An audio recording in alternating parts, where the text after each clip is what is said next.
دیکھیے، اس وقت کراچی کی آبادی صرف 3-3.5 لاکھ تھی، اور یہی ایک پہلا بڑا اجتماع ہوا۔ پہلے تو ہم نے یہ دیکھا، مولانا عبدالغنی درس نے پہلی نماز عید الفطر بنائی۔ اس کے بعد پھر جب ٹرین آتی تھی نا، جی تو ٹرین واگے سے یا امرتسر سے چلتے ہوئے چلتے جب یہاں پہنچتی تھی مہاجر ٹرین، تو اس میں تقریباً 60 سے 70% پچھلے ڈبے یعنی پیسنجر اتر گئے ہوتے تھے۔ اچھا، ان کے کچھ عزیز و اقارب تھے پرانے یہاں کے رہنے والے، کوئی اوکاڑا اتر گیا، کوئی خانے والا اتر گیا، کوئی ملتان اتر گیا، کوئی بہاولپور اتر گیا، کوئی اترتے سکھر۔ لیکن وہاں پر اس وقت بڑی ایک جہاں بھی کیمپ لگے ہوئے تھے، ہر اسٹیشن پر دودھ پلا رہے ہیں، شربت پلا رہے ہیں، لوگ خدمتیں کر رہے تھے، لوگ خدمتیں کر رہے ہیں۔ اور پھر ہر سندھی کی یہ کوشش ہوتی تھی کہ ہم زیادہ سے زیادہ اپنے ہاں مہمان مہاجر لے کر جائیں۔ سکھر میں، حیدرآباد میں، نواب شاہ میں، ٹنڈو آدم، یہ آپس میں لڑائیاں ہوتی تھی کہ ہمارا تو اتنا بڑا مکان ہے، ہمیں 6 مہاجر دوار۔ اچھا، اور یہاں جو کیمپ لگا ہوا تھا آرام باغ میں، اس میں جتنے بھی سامان ہندو چھوڑ کر جاتے تھے وہ ہم لوگ آ کر انٹری کراتے تھے۔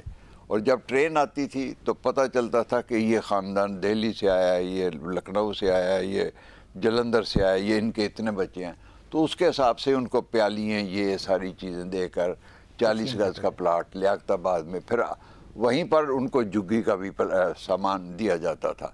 لیکن بعض ایسے تھے بہرحال جو واگے سے آتے تھے ان کی ذرا حالت بڑی خراب ہوتی تھی، اچھا، میڈیکلی ان کی۔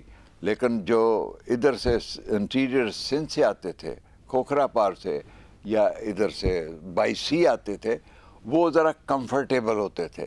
تو اب یہاں پر کسی کا گھٹنے میں سے چوٹ لگی ہوئی ہے، کسی کی انگلی کٹی ہوئی ہے، کسی کے یہاں برچھی لگی ہوئی ہے، تو وہ ہمیں بڑی تکلیف ہوتی تھی۔ اس زمانے میں پیاز اور ہلدی ملنا اور پٹیاں باندھنا، اور یہاں ڈاکٹر بھی بہت کم تھے، نرسیں بھی بہت کم تھی۔ بہرحال ہماری وہ خواتین جو مادر ملت کے ساتھ کام کر رہی تھیں، یہ اسٹیشنوں پر، سٹی اسٹیشن پر، ڈریگ روڈ اسٹیشن پر کہاں سے برتن لے آتی تھی، پراٹھے پکاتی تھی، ان کی خدمت کرتی تھی۔ پہلا ان کا یہ ہوتا تھا کہ یہ ہماری طرف سے مہاجروں کو چائے دی جائے، پراٹھا دیا جائے، یہ کام کرتے تھے۔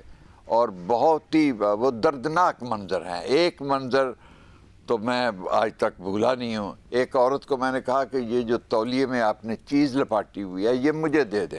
اچھا، کہنے لگے نہیں میں یہ نہیں دوں گی۔ بہرحال بڑی زبردستی ہم نے کہا چھلانگ لگائے کس طرح بھی، تو اس نے کہا اس میں میرا شہید بچہ ہے اللہ، جس کو میں پاکستان میں دفن کرنے کے لیے آئی ہوں۔ کیا جذبہ ہوگا وہ، کیا یہ جو فریسکو چوک ہے، جی اس سے پہلے جو چوک ہے جہاں ایک مسجد بھی ہے جو تغلق ہاؤس کو جاتا ہے، تو یہاں ایک بورڈ تھا کالا، اس کے اوپر لکھا ہوتا پاکستان کا سیکریٹریٹ بنے گا۔ تو لوگ جب یوں ادھر سے برنس روڈ سے گزر کے سیکریٹریٹ اس کو چومتے تھے۔ جب ہم کہتے تھے اب آپ پاکستان کے کراچی میں اسٹیشن پہ آ گئے ہیں، تو پانی نہیں ہوتا تھا، وہ تیمم کر کے اسٹیشن کے اوپر ہی اللہ کے سر بے سجود ہو جاتے تھے۔ شکرانے کے انہوں نے قربانیاں دی ہیں، بہت قربانیاں دی ہیں، اور ان قربانیوں کی تو فعل ہی آج ہم اس پر پہنچے ہوئے ہیں۔